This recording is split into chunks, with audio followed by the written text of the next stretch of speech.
My name is Eyler, and this is my 1952 John Deere Model M. Now, this tractor was bought brand new by my grandfather in the year of 1973, and he bought it used from a man in Tawnytown, Maryland for about $500. Now, my grandfather paid $500, and for that he got the tractor and a few implements to go with it. And brand new, these tractors were around $1,075, give or take, if you were to add more options on it, like the lights, and get attachments to go with it, like a snow blade, or maybe a single bottom plow or double bottom plow. Now, my grandfather used this tractor from the day he bought it. He would farm potatoes. He had an acre of land he would plant potatoes on, and he'd use this tractor to till the soil and to grow potatoes for him and his family to eat. Now, my grandfather passed away in about the 90s, and the tractor had sat for a couple of years, and it really wasn't taken care of because there was no one who was using it. So water had gotten back down into the exhaust here and inside the cylinder head, and it had expanded when it froze and it cracked. So this tractor was taken apart before by my great uncle back in the late 90s, where he had the head brazed and he replaced it and got it all back together and running nicely. And then it got brought over to my house, and it sat outside the shed way before I was born, and it's been sitting there for about 20 years. Now, back in 2021 is when I decided to take this as my SAE project, and I brought it about February of 2021, brought it into the school there, started working on it myself, and then we had a few other students that would come help me work with it, and a few advisors and people to help. So this tractor has been a really great project and great opportunity, and I hope to see it here at the 2024 Farm Show. There's a few more things we've left to do through it. I'll go through here at the end of the video, and I'll show you some clippets of it and some pictures of us working on it, and a little nice explanation of those pictures and things we had to deal with, and we'll tell some stories and stuff to go along with it. Thank you.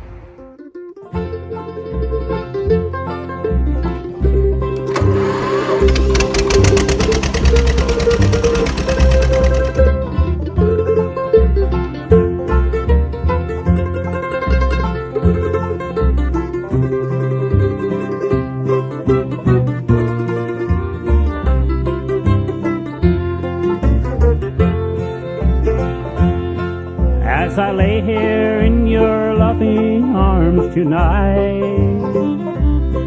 hear you whisper words that mean so much. My love for you is still the same as when I met you and felt your loving touch. I love you as days gone by. I'm sorry I ever made you cry. Just hold me and kiss me one more time. And tell me that... Kaden, what was one of the biggest challenges that you faced through the restoration project? Oh yeah, one of the biggest problems that comes to mind is during a restoration project. One of the, during more towards the beginning, the front axle. So the M's came in a standard front axle where you could have it set, or you could have it adjustable. So we had the adjustable on mine, and those were rusted shut. That was one of the hardest things we had to do was get that apart. We ended up using oxyacetylene torch to heat it up and beating it apart. And we didn't realize, but when we were doing that, we actually were bending and denting those housings.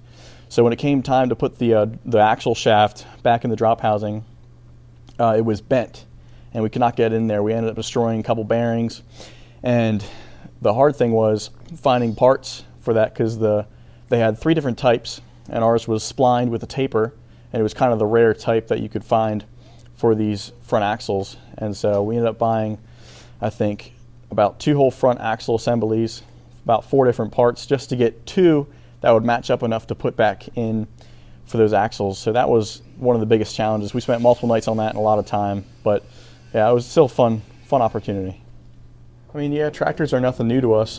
New ones or old ones, we've restored plenty in the past. Here's our Massey Harris 44 Special we restored previously, or our D17 Alice Chomlers, and most of these tractors we've done here in the shop, and we use the tools at the school here available to us in the space, even though it might not be the best. And using those, we were able to get a few awards previously in the previous farm shows. On the 17th of June, I'd like to take this moment to thank the students and the adults and other people who've helped us throughout this restoration project.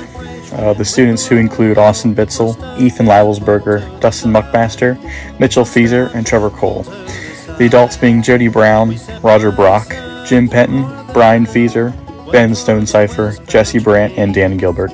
And a big thanks to the Pennsylvania FFA for their Learning by Doing grant, and the Littlestown FFA chapter, and also Delero Machine and Fabrication. Thank you everyone for your help, and everyone else who had contributed in some way to this project. Thank you again.